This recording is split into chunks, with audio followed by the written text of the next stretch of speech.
মবিন। মবিন আপনাকে যুক্ত করেছে, আপনি বলেন তাহলে। হ্যাঁ, ধন্যবাদ আসিফ ভাই। আমি অনেক আগে থেকেই চেষ্টা করতেছিলাম আপনার সাথে কথা বলার। আমার কথা কি স্পষ্ট শোনা যাচ্ছে? একদম স্পষ্ট, হ্যাঁ বলেন। আচ্ছা, আমার প্রশ্নটা হলো, অনেকগুলো প্রশ্নই আছে, আমি একটা একটা করে করি। আমার প্রশ্নটা হলো যে আহ, সাহাবীদেরকে যে একজন আরেকজন খুন করলো, মানে একটা উদাহরণ হিসেবে যদি বলি, আমি এটা আপনাদের লাইভ শুনেই আসলে পরবর্তীতে আমি আল বিদায়া ওয়ান নেহায়া ওখান থেকেও পাইলাম যে আবু বকরের ছেলে উসমান হত্যার জন্য দায়ী। তাহলে একদম নবী মুহাম্মদের একদম কাছের আর্লি স্টেজের যে সাহাবীরা একজন আরেকজনকে মেরে ফেললো, তাহলে এদের মধ্যে কে জাহান্নামে যাবে আর কে জান্নাতি হবে? এটা হলো আমার প্রশ্ন। ভাই, এই প্রশ্নের উত্তর তো আমার জানা নেই যে কে জান্নাতি কে জাহান্নামী, কারণ কন্ট্রাডিক্টরি বক্তব্য আছে। বিভিন্ন বর্ণনাতে কন্ট্রাডিক্টরি বক্তব্য আছে। কয়েকজন সাহাবীকে সরাসরি জান্নাতি বলে দিয়ে গেছে, সেখানেও আবার ভেজাল আছে। যেমন হচ্ছে গিয়ে আবু বকর একজন জান্নাতি হিসেবে গণ্য, কিন্তু আবার আবু বকর যেটা করছে যে ফাতেমার জমি সে দখল করছিল। ফাতেমার জমি দখল করে সে হচ্ছে গিয়ে আহ একটা ঘটনা ঘটাইছিল ফাতেমার জমি দখল করে। এখন সমস্যাটা হচ্ছে যে মুহাম্মদের একটা হাদিস আছে যে আহ, যে যে আমার যে ফাতেমাকে কষ্ট দেয় সে আমাকেও কষ্ট দেয়। আমি আপনাকে সেই হাদিসটা বের করে দেখাচ্ছি। আহ, সেটাতে যেটা বলা আছে সেটা হচ্ছে, আমরা একটু দেখি, হাদিসটা পড়ি। এইটা হচ্ছে বুখারী শরীফ ইসলামিক ফাউন্ডেশন 4850 নম্বর হাদিস। এখানে মোহাম্মদ বলতেছে, আহ, আহ, আলী আবু তালিবের কাছে মেয়ে শাদী দেওয়ার জন্য আমার অনুমতি চেয়েছে। কেননা মোহাম্মদ বলতেছে, কেননা ফাতেমা হচ্ছে আমার কলিজার টুকরা, আর সে যা ঘৃণা করে আমিও তা ঘৃণা করি, এবং তাকে যা কষ্ট দেয় তা আমাকেও কষ্ট দেয়। মানে নবী বলতেছে ফাতেমাকে যে জিনিসটা কষ্ট দেয় সেটা মুহাম্মদকেও কষ্ট দেয়।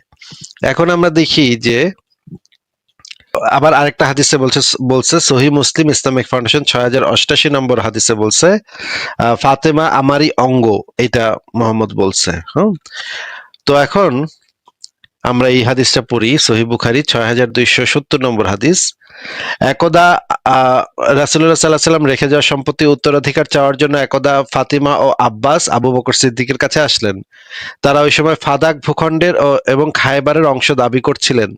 তখন আবু বকর সিদ্দিকী তাদের উভয়ের প্রতি লক্ষ্য করে বলেন, আমি রাসূলুল্লাহ সাল্লাল্লাহু আলাইহি ওয়াসাল্লাম থেকে শুনেছি তিনি বলেছেন, আমাদের কোনো উত্তরাধিকারী হবে না, আমরা যা রেখে যাব তা সবই হবে সাদাকা। এ মাল থেকে মুহাম্মদ সাল্লাল্লাহু আলাইহি সাল্লামের পরিবার ভোগ করবেন।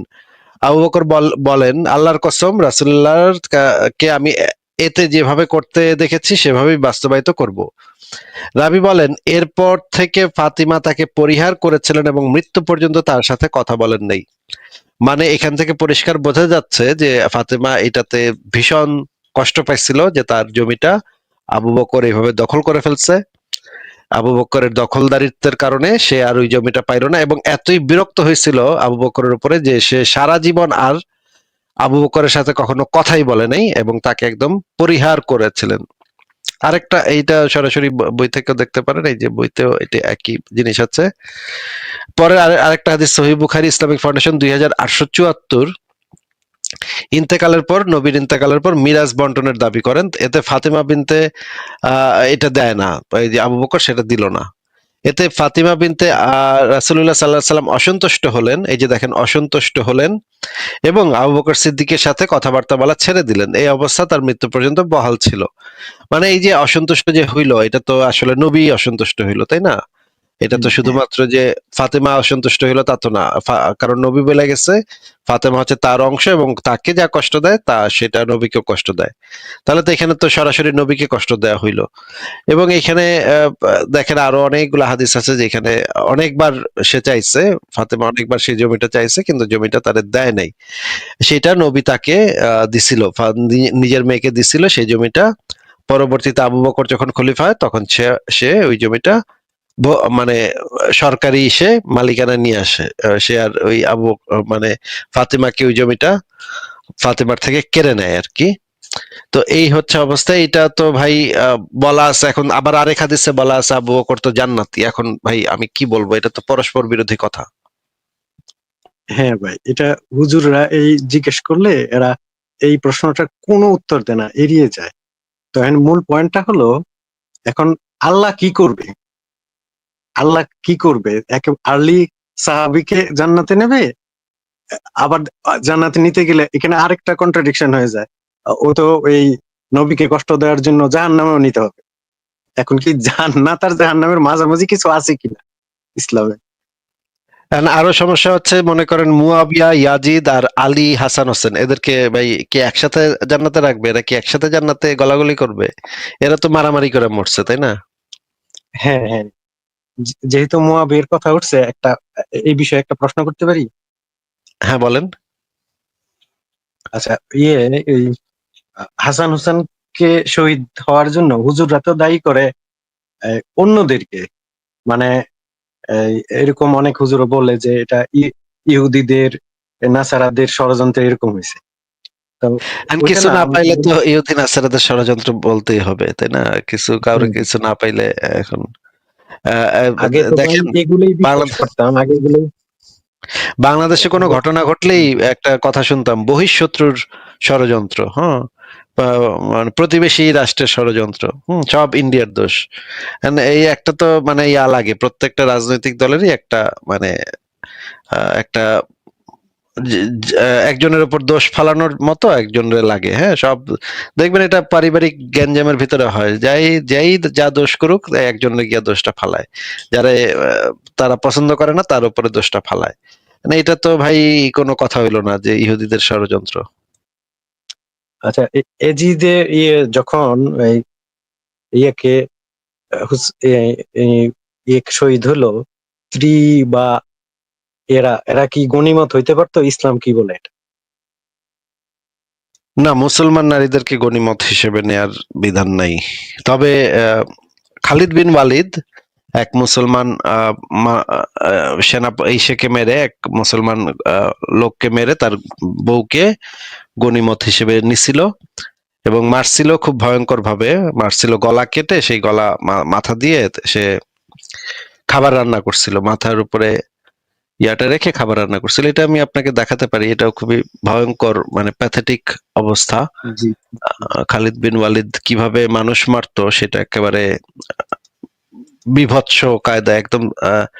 বর্তমান যুগে যে সিরিয়াল কিলার গুলো আমরা দেখি সেগুলোরও হারায় দিছে। খালিদ বিন ওয়ালিদের নৃশংসতা এত ভয়ঙ্কর ছিল, বর্তমানের সিরিয়াল কিলাররাও খালিদ বিন ওয়ালিদের কথা শুনলে লজ্জা পায় যাবে মনে হয়। হ্যাঁ, দেখেন,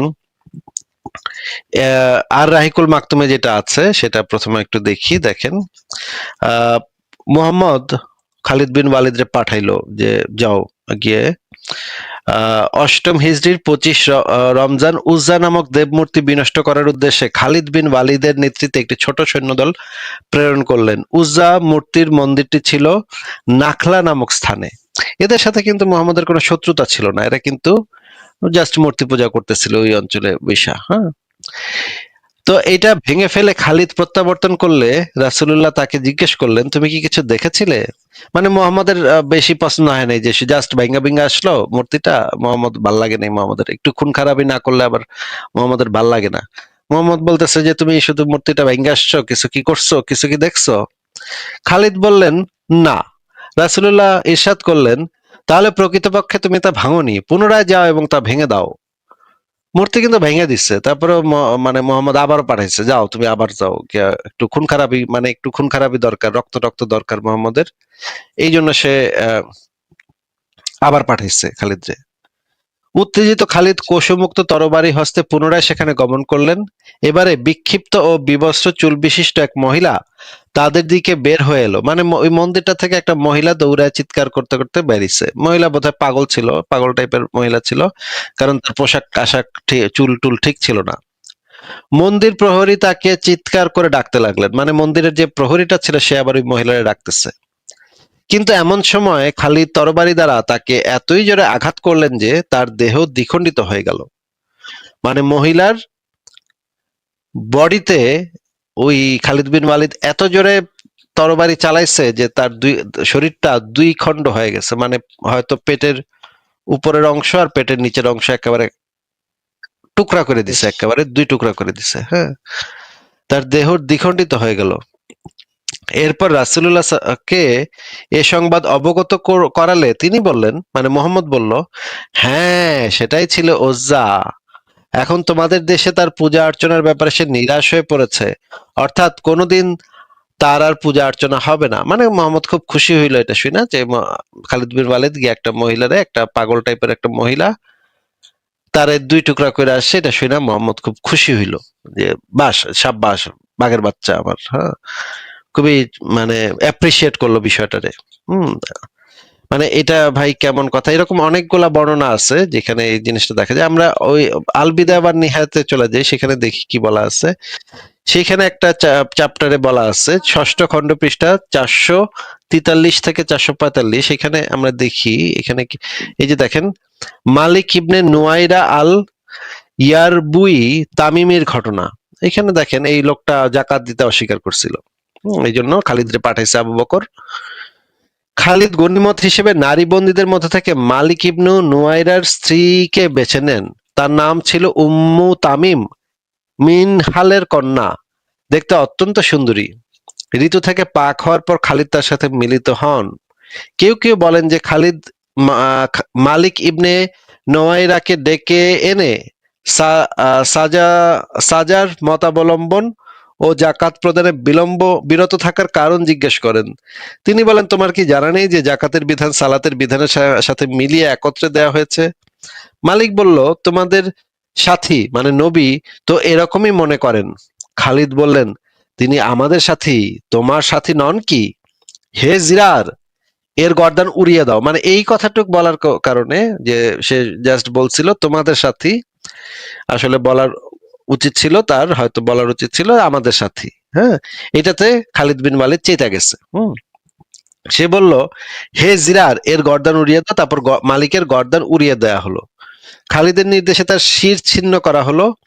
এরপর 2টি পাথর ও মালিকের মস্তক, এই 3টির ওপর ডেকচি বসিয়ে খাবার রান্না করা হয়। এই খাবার দিয়ে খালিদ ওই রাত্রের আহার সারেন, মানে ওই মালিকের যে মাথাটা সেটা খাবার রান্না করছে। এ ব্যবস্থার উদ্দেশ্য ছিল আরবের মুরতাদ ও অন্যান্য লোকদের ভীত ও শঙ্কিত করা। কথিত আছে যে মালিকের মাথার চুলও রান্নার আগুনে দেয়া হয় এবং চুল এত বেশি ছিল যে গোশত পাকানো শেষ হওয়ার পরও চুল অবশিষ্ট ছিল। মানে এটা তো একেবারে বিভৎসতার একেবারে সীমা পরিসীমা পার করে গেছে। বিভৎসতার আর কোনো সীমা পরিসীমা নাই। আমি তো জানি না যে এরকম বিভৎস মানুষ কিভাবে হয়। মবিন ভাই, আপনি কি দেখতে পেয়েছেন আমি যেগুলো দেখালাম? হ্যাঁ হ্যাঁ, দেখছি কিন্তু বুক দরফর করে ভাই এগুলা শুনলে। হ্যাঁ, এগুলো একদম আচ্ছা, পাগলা তাহলে কুকুর। এই যে হ্যাঁ বলেন। মুসলমানদের গনিমত করা যায় না, তাহলে সরসিনা পীর যে 71 সালে যে ওই একটা ফতোয়া দিছিল, এটা আপনাদের এই ইয়েতেই একবার আমি শুনেছিলাম যে শর্ষিনা পীর ফতোয়া দিছিল যে মালে গনিমত ওই পাকিস্তানি সেনাদের জন্য। এটা কি হ্যাঁ, হয়েছে? এটা ইসলাম অনুসারে ফতোয়া হয়েছে? এটা এই ফতোয়া দিছিল এবং এই ফতোয়া দেওয়ার পিছনে কারণ ছিল। আমি একটু দেখাই যে শর্ষিনার পীর সাহেব যে এই ফতোয়াটা দিছিল সেটাও আমাদের কাছে আছে, সেটাও একটু দেখাই দিই, নাহলে হয়তো অনেকে ভাবতে পারে যে আমরা তো প্রমাণ ছাড়া কথা বলছি। শর্ষিনার পীর সাহেব দেখেন, এইটা হচ্ছে সেই শর্ষিনার পীর সাহেব। আহ এই যে দেখেন এখানে হচ্ছে গিয়ে আহ একটা পত্রিকার কাটিং। এখানে দেখেন, গণহত্যার ঘৃণ্য নায়ক শর্ষিনার পীর সাহেব গ্রেপ্তার। এখানে দেখেন, এখানে যে জিনিসটা বলা হচ্ছে, শর্ষিনার পীর সাহেবের দাওয়াতে হানাদার বাহিনী বরিশালের বিভিন্ন স্থানে হত্যাযজ্ঞ চালায় এবং অগ্নিসংযোগ লুট করে এবং শর্ষিনা মাদ্রাসার 5 শতাধিক তালেবে এলেম প্রায় 30টি গ্রামে হামলা চালায় এবং বাড়িঘর ও বাজার লুট করে কয়েক কোটি টাকার সোনা, খাদ্যদ্রব্য, আসবাবপত্র, নগদ টাকা এনে পীর সাহেবের বায়তুল মালে গনিমত হিসেবে জমা করে। তারা হিন্দুদের বাড়ির ভিটা পর্যন্ত নিশ্চিহ্ন করে দিয়েছে। পীর সাহেবের নির্দেশেই তালেবে এলেম, রাজাকার ও হানাদার বাহিনী বাংলাদেশের একমাত্র পেয়ারা সরবরাহকারী হিন্দু অধ্যুষিত অঞ্চল আট ঘর কুরিয়ানা ও ধলারে 5 দিক থেকে একযোগে হামলা চালিয়ে হাজার হাজার পুরুষ, মহিলা ও শিশুকে হত্যা করে এবং তাদের সর্বস্ব লুট করে। সেখানে বাড়িঘরের তেমন চিহ্ন নেই। মাদ্রাসার ছাত্র ও রাজাকাররা এখানে লোহার রড, লাঠির সাহায্যে লোককে হত্যা করা ছাড়াও জঙ্গল ও ধান ক্ষেতে লুকিয়ে থাকা অসংখ্য মহিলার ওপর পাশবিক অত্যাচার চালায়। তারা প্রতিদিন বিভিন্ন এলাকা থেকে লোক এনে বায়োনেট চার্জ ও গুলি করে হত্যা করত। গত রোজার শেষের দিকে শর্ষিনার পীর সাহেবের নির্দেশক্রমে হানাদার বাহিনী 6 দিক থেকে হামলা চালিয়ে স্বরূপকাঠির শিল্প শহর ও বন্দর ইন্দরহাট পুড়িয়ে দেয় এবং প্রায় 1000 নিরীহ লোককে হত্যা করে। তবে মুক্তিবাহিনীর প্রতিরোধে ইত্যাদি ইত্যাদি হয়। বিগত 9 মাস কাল ধরে শর্ষিনার পীরের বাড়ি ছিল হানাদার বাহিনীর একটি দুর্ভেদ্য দুর্গ। এখানে পশ্চিম পাকিস্তানি সৈন্য, পাঞ্জাবি পুলিশ অবস্থান করে বিভিন্ন এলাকায় হামলা চালায় এবং রাজাকারদের ট্রেনিং দেয়। এখানে এই জিনিসটা বলা আছে এবং যে প্রথম পাতাটা সেখানে যেটা বলা আছে, শর্ষিনার পীর সাহেব আবু সালেহ মোহাম্মদ জাফর ধরা পড়েছে গত শনিবার 1 জানুয়ারি। শর্ষিনা থেকে তাকে গ্রেফতার করে বরিশাল সদরে নিয়ে আসা হয়। গত 12 নভেম্বর মুক্তিবাহিনীর কাছে আত্মসমর্পণ গৃহবন্দী করা হয়। উল্লেখ্য, নরঘাতক টিক্কা খানের আমলে ঢাকার ইত্যাদি ইত্যাদি সকল মাদ্রাসাকে অন্তর্ভুক্ত করার সিদ্ধান্ত শরীশের পীর সাহেব। এই জায়গাতেই তো এইখানেই যে দেখেন গনিমত মালে, বায়তুল মালে গনিমত হিসেবে জমা করে। এইখানে শর্ষিনার পীর যে ফতোয়াটা দিছিল যে বাংলাদেশে যে নারীরা আছে সেই নারীরা আসলে প্রপার মুসলমান না, কারণ তাদের ভিতরে হিন্দুয়ানি আছে, তারা বোরখা হিজাব পরে না, তারা হচ্ছে গিয়ে সঠিক সত্যিকারের পাক মুসলমান না। হ্যাঁ, এই কারণে তাদের উপরে এই কাজগুলা করা জায়েজ আছে, এই ফতোয়াটা দিছিল। হিন্দুদের উপর তো করা জায়েজ আছে, এবং বাংলাদেশের যারা হিন্দুয়ানি মানে বাঙালি আছে তারা হচ্ছে আধা মুসলমান আধা মানে হিন্দু।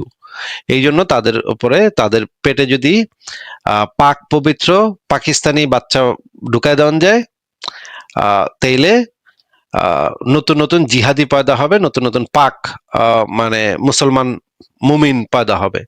এইটা ছিল শর্ষিনার পীর সাহেবের যুক্তি, এবং এই বিষয়ে টিক্কা খানও একই কথা বলছিল যে বাঙালি নারীরা হইতেছে আধা মুসলমান, হিন্দুরা তো হিন্দুদের তো করাই যাবে, হিন্দু এদের তো করাই যাবে, আর বাংলাদেশের যে মুসলমান বাঙালি নারীরা আছে তারা হইতেছে আধা মুসলমান, যেহেতু তারা পুরা মুসলমান হয় নাই, এই জন্য পাক দ্বারা তাদেরকে পাক পবিত্র করে দিতে হবে, তাদের ভিতরে পবিত্র জিনিস ঢুকাই দিতে হবে। ঢুকাই দিলে তখন তাদের ভিতর থেকে, পেটের থেকে সাচ্চা মুমিন বান্দা পয়দা হবে। এইটা একদম টিক্কা খানও এই কথা বলছিল, এবং এই কথা বলে তারা এই যে গনিমতের মাল এটাকে হালাল করছিল, মানে নারী ধর্ষণটাকে হালাল করছিল। হ্যাঁ মবিন ভাই বলেন। আচ্ছা আসিফ ভাই, উনি শর্ষিনা পীর নাকি তৎকালীন সরকার নাকি মানে জিয়াউর রহমান সরকার নাকি পুরস্কারও দিছিল ওনাকে? এর হ্যাঁ, কথাটা জিয়াউর রহমানের আমলে সে স্বাধীনতা পুরস্কার পাইছে। খুবই স্বাধীনতা আফসোসের বিষয়। মাই গড, এটা কি? মানে এটাও সম্ভব? খুবই মানে মর্মান্তিক ব্যাপার। আচ্ছা আসিফ ভাই, ওই ইদানিং দেখলাম ইউটিউবে ডাক্তার নাবিল ওই যে কোরআনের বিভিন্ন আয়াতের নাম্বার দিয়ে বিভিন্ন মিরাকেল দেখায়, কিন্তু অ্যাকচুয়ালি আমি জানতে চাচ্ছি যে কোরআনের আয়াতের নাম্বার গুলো যে এটা তো নাজিলের ক্রম অনুসারে হয় নাই, তাহলে এই ক্রমটা কারা দিয়েছে? নবী মুহাম্মদ বলে গেছে নাকি আল্লাহ কোনো আয়াতের মধ্যে বলে গেছে? নবী মোহাম্মদ বলে নাই, আল্লাহ বলে নাই, এটা হচ্ছে ওসমান নির্ধারণ করছে। তাহলে এটা মিরাকেল হলো কিভাবে একটার সাথে আরেকটা মিলিয়ে? যে ব্রণের সাথে এই কত নাম্বার সূরাতে আছে, এগুলো কিভাবে সংখ্যা মিলায় আমি বুঝি না। এই সংখ্যা মিলানো তো মানুষ করেছে, এই ইয়েগুলা আয়াতের নাম্বার গুলো তো মানুষ দিয়েছে, এটা তো আল্লাহ বলে দিয়েছে। এরকম সংখ্যাতাত্ত্বিক ভুংচুং বানানো খুবই সোজা। আপনি এআই কে দিয়ে এই ধরনের সংখ্যাতাত্ত্বিক মিরাকল বানাইতে পারবেন। হ্যাঁ, যে কোনো একটা কবিতা লিখবেন, তারপর বলবেন যে এই কবিতাটার সংখ্যাতাত্ত্বিক মিরাকল বের করে দাও, তখন দেখবেন সংখ্যাতাত্ত্বিক মিরাকল বের করে দিবে আপনাকে কবিতা থেকে। ঠিক আছে মবিন ভাই, আর কি কিছু বলবেন আপনি?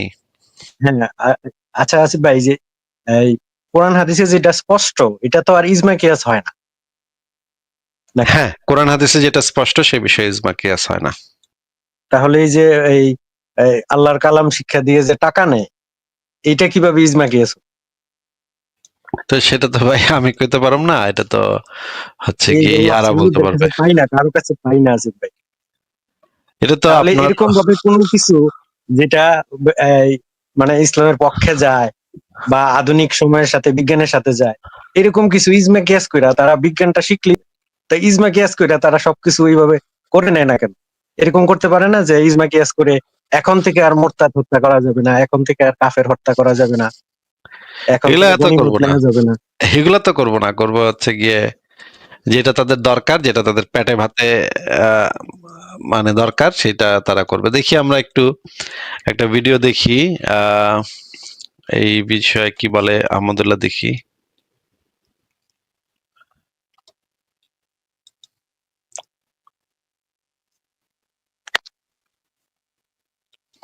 আচ্ছা, এই ভিডিওটা এখান থেকে চলতেছে না, আমি তাহলে ভিডিওটার সরাসরি দেখাই। কোরআন শিক্ষা দিয়ে টাকা খাওয়া জায়েজ আছে কিনা, একটু সুন্দর করে প্রশ্নটা করতেন ভাই, এভাবে কইলেন ডাইরেক্ট, টাকা খাওয়ান জায়েজ আছে কিনা।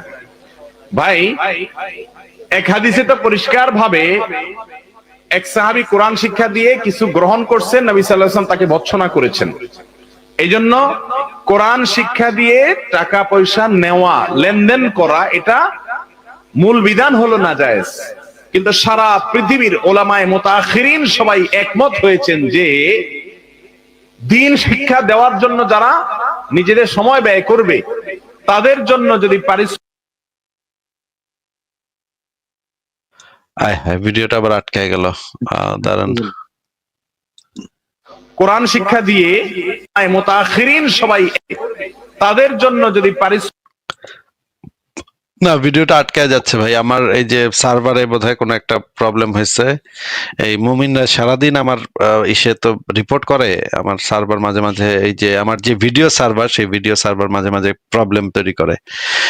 আপনি সংশয়.com-এ ঢুকে এই লেখাটা দেখে নিয়েন, আমি আপনাকে দেখেন, তারা, সে কিন্তু বলল যে মুতাক্ষিরিন নাকি এটা করে বলে দিয়েছে যে এটা করা যাবে, কিন্তু হাদিসে কিন্তু পরিষ্কার বলা আছে যে যে ব্যক্তি কোরআন শিক্ষাদানের উপর একটি ধনুক গ্রহণ করবে, আল্লাহ তাআলা কিয়ামতের দিন তার পরিবর্তে জাহান্নামের আগুনের ধনুক তার গলায় লটকাবেন।